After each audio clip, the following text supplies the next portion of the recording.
J'ai lancé il y a 2 ans ce vote de communication parce que pour moi, la diversité, c'est pas juste parce que je suis issue de la diversité. La diversité elle est importante parce que pour moi, selon moi, c'est un levier, c'est un moteur d'innovation, de rencontre. 51% de la population montréalaise sont des premières et deuxièmes générations. 36% pour la première, donc mon père, ma mère, et 16% mon fils. Donc, ça veut dire que 51% de la population ne sont pas des Québécois de souche. Et un chiffre que j'adore, ils ont un pouvoir d'achat au Canada jugé, évalué il y a 10 ans de 76 milliards de dollars. Qu'est-ce que le marketing multiculturel? C'est de considérer qu'il y a un marché parallèle à celui du marché de la majorité. Il y a des groupes, des regroupements de personnes qui se distinguent par leur mode de consommation, leur style de vie, leur langage, leur façon de s'habiller, leurs loisirs. Et c'est de reconnaître que chaque groupe ethnoculturel a une façon bien particulière de prendre des décisions, donc de consommer. Le secret du succès, selon Carnegie, s'il existe, c'est la faculté de se mettre à la place de l'autre et de considérer les choses de son point de vue autant que du nôtre.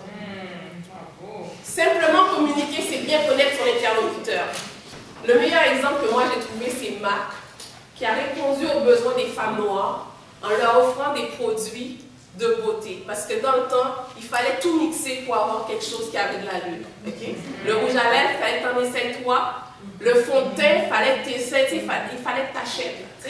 Donc, Marc est arrivé, ils ont offert un produit de qualité qui répondait à un réel besoin. Donc, il y a un fit. On est un peu frileux quand on parle de marketing multiculturel au Québec. Or, le Québec et toute l'industrie publicitaire du Québec a fait sa marque sur justement cette reconnaissance que ce qui marche dans le reste du Canada ne fonctionnera pas nécessairement au Québec. Alors, l'idée ici avec votre communication, ce qu'on fait, c'est de vous inviter à cibler. En faisant une communication ciblée, vous allez développer une relation authentique avec les gens, accroître la visibilité de différents programmes qui existent. 10% de stratégie, 90% de l'exécution. Dans tout ça, dans tous les paliers, à mon avis, il faut du cœur, il faut du courage, il faut de l'audace, il faut une logique proactive pour aller à la rencontre des diversités, d'arrêter de les percevoir comme « my gosh, qu'est-ce que je dois faire avec eux autres? Ils sont là. » On peut aller de façon courageuse à leur rencontre et communiquer de façon efficiente.